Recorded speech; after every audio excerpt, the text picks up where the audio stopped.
you are adding acid, your pH starts low and gets larger.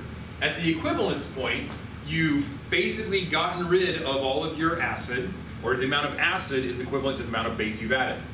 As you start, you have a whole bunch of HA because this fraction is very, very denominatory strong.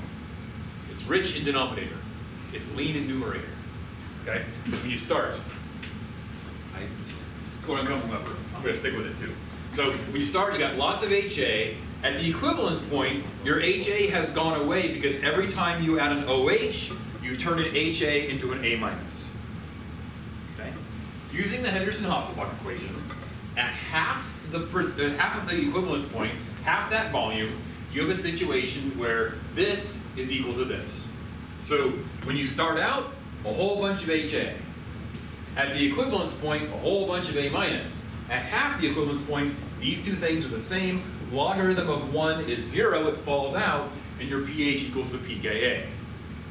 So, how can you use that information to identify what acid was present in your juice?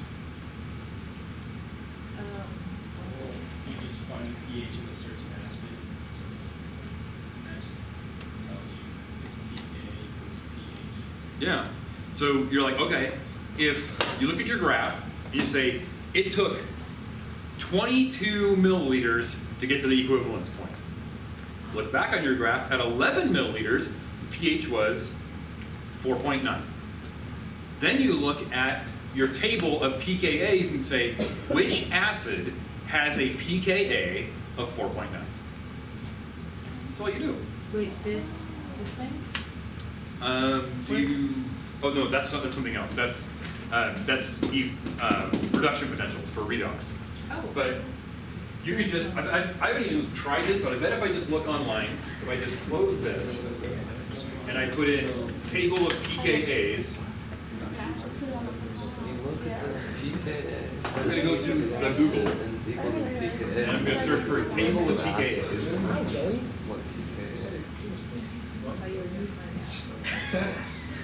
Yep, whoa. There are more than a few. There are more than a few tables of pKa's. Let's just pick this one.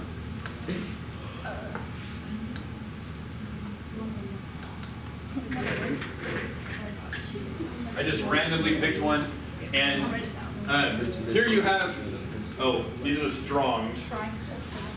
Yeah, there's just, this is a bad example. Oh, cute. Yeah. Say apple juice. Apple juice. Does it actually have apple juice on there? That's so weird. Ew. What does that mean?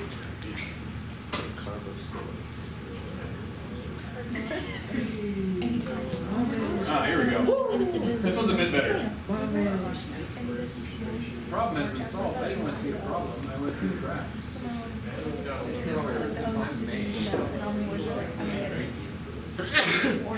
Okay. Well, anyway, it's really hard to actually see. But this is a table of pKa's. You just look up the table of pKa's, and it says hypochlorous acid, 7.53. Carbonic acid, 6.37. So, if you remember carbonic acid is the stuff that was in soda pop, if you got the point and you're like, okay, half of that was 6.37, then you had carbonic acid present. Yeah. So since we didn't calibrate our pH thing, you said it would be a little dicey. Is it just kind of like Theory. estimate? Okay. Yes, it's just in theory. If we wanted to, and we weren't instructed to calibrate our pH meters, but if we wanted to identify which acids were present, we would have to calibrate our pH meters. Could do. It'd take a lot of time, but we could do it. And then we could actually look at exactly, this is at the equivalence point, it was 9.0. At half the equivalence point, the pH was 6.4. Oh, hydrogen citrate. Hydrogen citrate was present. Make sense? Yeah.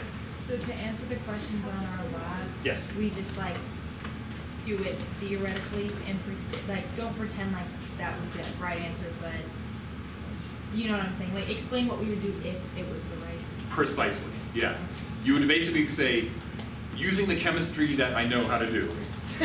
I'm gonna type Yeah, it exactly. it's like using the Henderson-Hasselbalch equation at half of the equivalence point, at half that volume, I would look at the pH, and Henderson-Hasselbalch tells me that the pH equals the pKa at that point.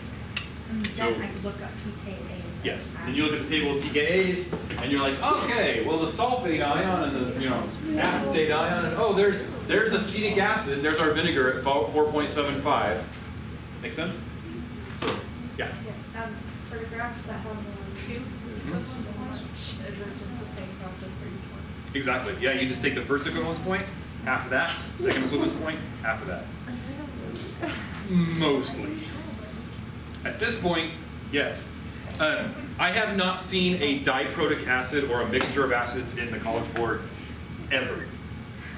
So that's primarily why they wanted you to use like apple juice and soda pop, because there's usually like one acid in there. But I've never, you understand what I mean by diprotic? Yeah. 2 protons? Okay, so I've never seen the College Board ask an exercise about a diprotic acid or a mixture of acids. They usually stick with acetic acid or citric acid or chlorous acid. Yeah. So if it does have 2 equivalent points, would you, for the second one, would you take just the half, like just normal, or would you start again after the first one? You take the half of the second one. Yeah, So so it's just normal, it's just if it was like 5 and 2. 10 and 18, you'd go 5 and 9. Oh, so you do start over. No, you just look at the overall volume, and you're like, okay, the first one was at 10, I'm gonna go back to 5 milliliters.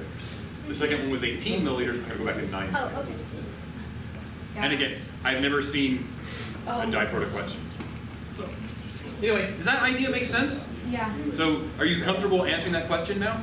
Should we get our computers? No, because I want to do I want to do the exercise. I want to No. do equation number 1. I thought it was fun. How about, I didn't know. Question if you 5 was first the question 5 was over lab number 2 and 3. Oh, let's go back to this slide first too. Let's finish talking about the Henderson-Hasselbalch equation. What Yeah, I didn't. the? Go away, Google. I did need to. The problem has been solved. Because I said. Yes, the problem has been solved. Well, that's good news. Why don't you try it? Okay. Yeah. If we get to it, great. But don't listen to it. So why do we call it a buffer? Why do we call it a buffer? If you have equal amounts or approximately equal amounts of A minus and HA, something pretty fun happens when you add acids or bases to a buffer. If you add a proton to a buffered solution, your A minus will absorb the proton and turn it into an HA. If you add a hydroxide to a buffered solution, the H plus will absorb the hydroxide and an HA will become an A minus. So when we say a buffered solution, what we mean is, or a buffer, so when they say a buffer, if you hear the word buffer or buffered solution, what they mean is a situation where this is about 1, where the concentration of A minus and HA are very, very similar. And here's the cool thing. When you add a proton or hydroxide to a buffered solution, the pH doesn't change very much because pH is a logarithm. So a small change in the arithmetic becomes a very small change in the logarithms. So the pH doesn't change very much. Okay? So going from 1 to 0.999, this isn't going to change very much. So the pH will continue to be equal to pKa. A buffered solution is exactly like it sounds. Do you know why your videos buffer? A little ring that spins around. Do you know why your videos buffer? They buffer, so if you lose connection for 5 seconds, your video keeps going. That's what buffering is. So they store 30 seconds or a minute or 5 minutes of video on your local computer, so if your internet gets hiccupy, your video doesn't hiccup. Okay. When I was growing up, they didn't have that. If your internet stopped, the video stopped. Then they're like, hey, this buffers for 5 seconds. Now Netflix buffers for like 10 minutes. So if your internet goes out, your video still keeps going for 10 minutes. And that's basically the idea of buffering in chemistry. A buffered solution resists large changes in pH by giving off or taking in protons. Does that kind of make sense? Okay. You have buffers in your blood. It's good. If you didn't have buffers in your blood, every time you eat, you'd pass out. Or every time you were hungry, you'd pass out. So you have systems that buffer your blood so you don't pass out. So you're like, I'm gonna pass out right now. Hopefully Brent's sitting this.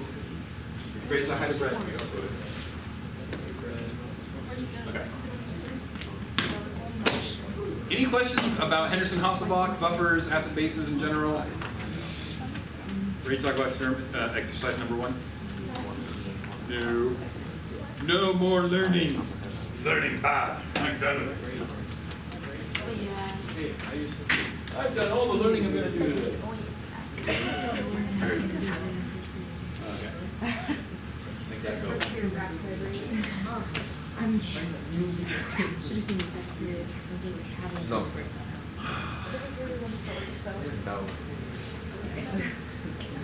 Does everybody still have question number 1? You do. By the way, hold on to those packets because I printed them I kind of printed them all together in one packet. I should not have done that. I should have given you exercise number 1 and then not giving you the rest. But hold on to them. I'm still in the process of going through all the old AP questions and saying, oh, this works well after experiment 2, this works well after experiment 3. I just happened to look at this one, I'm like, oh, perfect, this is what we're doing. So look at experiment 1. Benzoic acid, hey look, there's benzoic acid's Ka value. By the way, to get the pKa, you see the negative logarithm? So it's gonna be somewhere between 5 and 6. So there's the Ka value.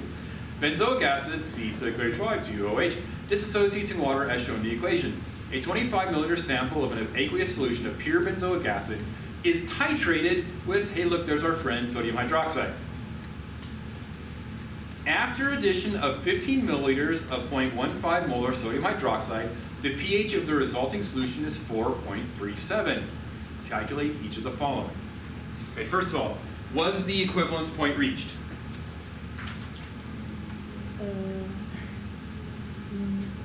No. No, because again, the pH of an equivalence point with a weak acid and a strong base is about 9. 9. Yeah, about 9. So it was not reached. By the way, if you did this exercise, give me a thumbs up. This one? Yeah. I asked you to look at it. I didn't ask you to do it. That's why I'm curious if you did. Okay. So, 15 minutes. Try to do A. Do A1, A2, and A3. See what you come up with. I will be right back. I'm going to mute or turn off the camera. So try A1, A2, A3, and see what you come up with using the equilibrium equation with the Ka equals H plus and A minus and all that stuff.